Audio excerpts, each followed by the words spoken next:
Prepárate para una historia que te va a atrapar desde el primer momento. Totalmente. Hoy nos sumergimos en El Conde de Montecristo, una novela que combina aventura, romance y venganza Sí. en la Francia del siglo XIX. Ujú. Una época marcada por tensiones políticas tras la caída de Napoleón.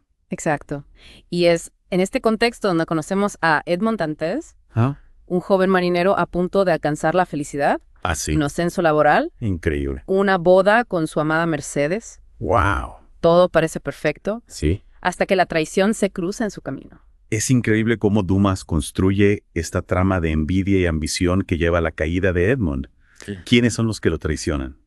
3 personajes movidos por la codicia y el resentimiento. Ajá. Danglars, un compañero de trabajo que anhela el puesto de Edmond. Ok. Fernand Mondego, enamorado de Mercedes y dispuesto a todo para separarla de Dantes. Vaya. Y Caderousse, un vecino envidioso de la felicidad de Edmond. Y la forma en que lo acusan, ¿no? Una carta anónima, una conspiración que lo vincula con el bonapartismo. Sí.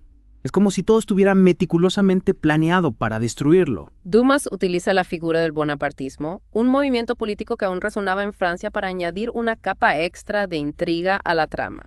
Edmond, acusado falsamente de ser un agente bonapartista, es arrestado justo el día de su boda. Imagínate. Imagínate. Y aquí es donde entra en escena otro personaje crucial. Villefort, el procurador del rey, Sí. quien por proteger su propia reputación ignora las súplicas de Edmond y lo condena a prisión en el Château de Edmond. Villefort, cegado por la ambición y el miedo a que se descubran sus propios secretos, se convierte en un instrumento más de la tragedia de Edmond. Es interesante observar cómo Dumas utiliza a estos personajes para retratar la corrupción y la hipocresía de la sociedad francesa de la época. 14 años. Sí. 14 años encerrado en una celda oscura y solitaria. Es difícil imaginar la desesperación que debió sentir Edmond durante ese tiempo. ¿Cómo sobrevive a esa terrible experiencia? La llegada del abate Faria, un erudito también prisionero, marca un punto de inflexión en la historia. Qué interesante. Faria se convierte en mentor y amigo de Edmond, enseñándole historia, idiomas, matemáticas, economía, esgrima. Increíble. Lo transforma en un hombre de conocimiento excepcional. En la peor de las situaciones, Edmond encuentra una figura paterna que lo guía y lo ayuda a cultivar su intelecto. Es una muestra de la resiliencia del espíritu humano, Sí. de la capacidad de encontrar la luz incluso en la más profunda oscuridad. Totalmente. Y no olvidemos que Faria también le revela el secreto del tesoro escondido en la isla de Montecristo, Ajá. la clave para su futuro escape y transformación. El tesoro. Ahí está la semilla de la venganza. Exacto. Con este giro, Dumas nos prepara para la transformación de Edmond. Sí. De un joven inocente a cambresao. Albola para telón de Montecristo. Claro. Un hombre misterioso y poderoso que utilizará su riqueza e inteligencia para tejer una red de venganza. De víctima a vengador. Y justo ahí es donde termina esta primera parte. Sí. Que podemos intuir que la trama se pondrá aún más emocionante. Sin duda alguna, la transformación de Edmond en el Conde de Montecristo marca el inicio de una trama llena de giros inesperados, intrigas y, por supuesto, una venganza meticulosamente planeada. Increíble. Increíble. Wow. Retomamos la historia con Edmond, convertido en el Conde de Montecristo, un hombre que ha pasado de la inocencia a la sed de venganza. Sí, su objetivo, hacer pagar a cada uno de sus traidores Exacto. por el sufrimiento que le causaron. Y lo que es fascinante es cómo Dumas lo presenta, no solo como un vengador despiadado, sino como alguien que comprende la naturaleza humana y sabe cómo manipularla a su favor. Claro, el conde se introduce en la alta sociedad parisina, Sí, tejiendo una elaborada red de engaños y manipulación. exactamente. Conoce a sus enemigos, Ajá, se gana su confianza sí, y luego con precisión quirúrgica los destruye desde adentro. totalmente. Empecemos con Danglars, el ambicioso banquero Sí. que codiciaba el puesto de Edmond. Ajá. ¿Cómo se las ingenia el conde para arruinarlo? Danglars, cegado por la avaricia, cae en la trampa del conde. ¿Llavero? A través de una serie de inversiones fraudulentas y especulaciones arriesgadas, Ajá. Danglars pierde toda su fortuna quedando en la ruina. Una venganza que se ajusta a la traición, golpeando a Danglars donde más le duele, Así. su ambición desmedida. Exacto. ¿Y qué hay de Fernand Mondego? Ajá. Él que se casó con Mercedes aprovechando la ausencia de Edmond. Ajá. ¿Cómo enfrenta la ira del conde? Fernand, ahora conde de Morcerf, Sí. ascendido en la escala social. Ajá. Pero su pasado esconde una traición Claro. que el conde se encarga de revelar Interesante. en un acto de justicia poética. Sí. Fernández expuesto públicamente, lo que lo lleva a perder su honor. Increíble. El amor de Mercedes, y finalmente la vida. Es interesante cómo Dumas utiliza el tema del honor, tan importante en la sociedad de la época, para destruir a Fernand Totalmente. y Villefort, el inflexible procurador del rey. ¿Cómo se enfrenta a su pasado? Villefort, que sacrificó a Edmond para proteger su propia carrera, Sí. es castigado psicológicamente por el conde. Vaya, Sus secretos más oscuros, incluyendo la existencia de un hijo ilegítimo, imagínate. son revelados, lo que lo lleva a la locura y la destrucción de su familia. 3 venganzas, cada una adaptada a la naturaleza de la traición. Exacto. Sin embargo, en esta espiral de venganza, hay personajes inocentes que se ven afectados, ¿verdad? Así es. La hija de Villefort, Valentine, una joven de gran corazón, se enamora de Maximilien Morrel, Sí. el hijo del antiguo patrón de Edmond.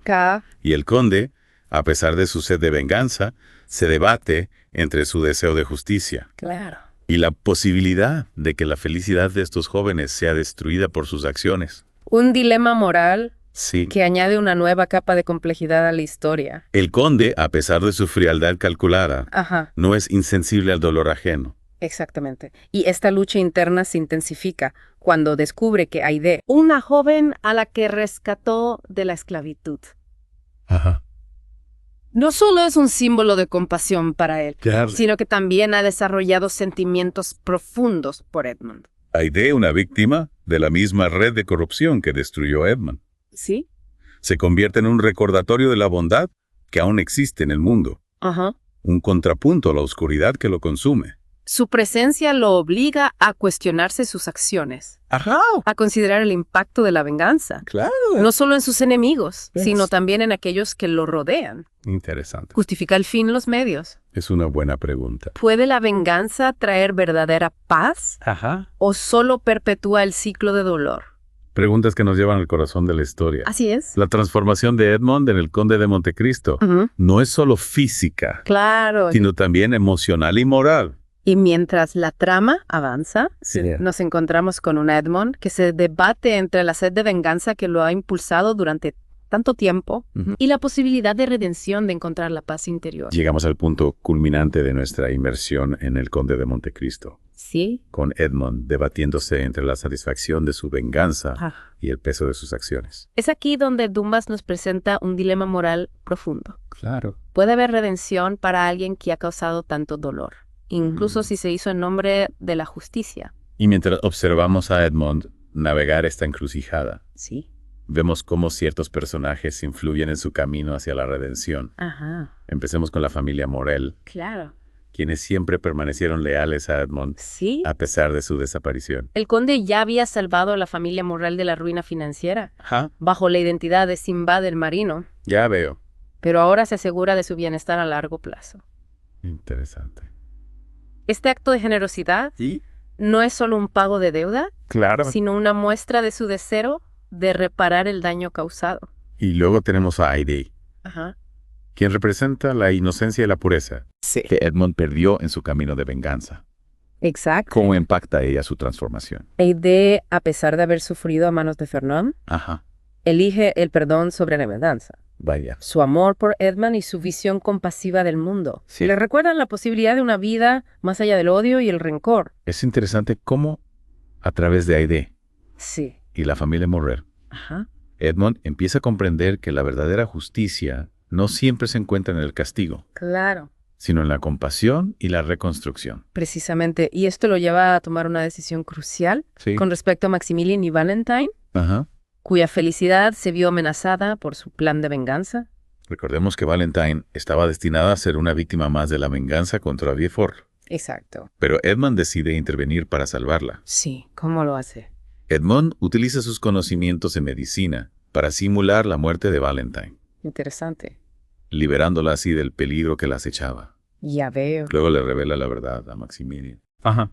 Y les proporciona los medios para que puedan empezar una nueva vida juntos, Qué bien. lejos de las sombras del pasado. Un acto de redención que demuestra que Edmond no ha perdido del todo su humanidad. Así es. ¿Pero qué ocurre con el conde? ¿Logra encontrar la paz interior? El final de la novela es abierto a interpretación. Ajá. Edmond decide partir con Aide hacia un futuro incierto, Interesante. dejando atrás la isla de Montecristo y el peso de su pasado. Ya veo. Algunos lectores creen que encuentra la paz junto a Aide, Sí. mientras que otros interpretan su partida como una huida de la culpa que lo atormenta. Un final ambiguo, Sí, pero poderoso, que nos Ya. invita a reflexionar sobre las consecuencias de la venganza y la posibilidad de redención, incluso después de haber cometido actos terribles. El Conde de Montecristo no es solo una historia de aventuras y venganza, sino una exploración profunda de la condición humana. Claro, nos invita a cuestionar nuestros propios valores. Sí, Y a considerar el poder del perdón. Tanto para quien lo otorga como para quien lo recibe. Y así concluimos nuestra inmersión en esta obra maestra de la literatura. así con placer. Esperamos que hayan disfrutado de este viaje a través de las emociones, Sí. la intriga y la reflexión que nos ofrece El Conde de Montecristo. No olviden que en el primer comentario debajo del podcast encontrarán un enlace al audiolibro en Audible Exacto. para que puedan sumergirse aún más en esta historia apasionante. Hasta la próxima. Hasta la próxima.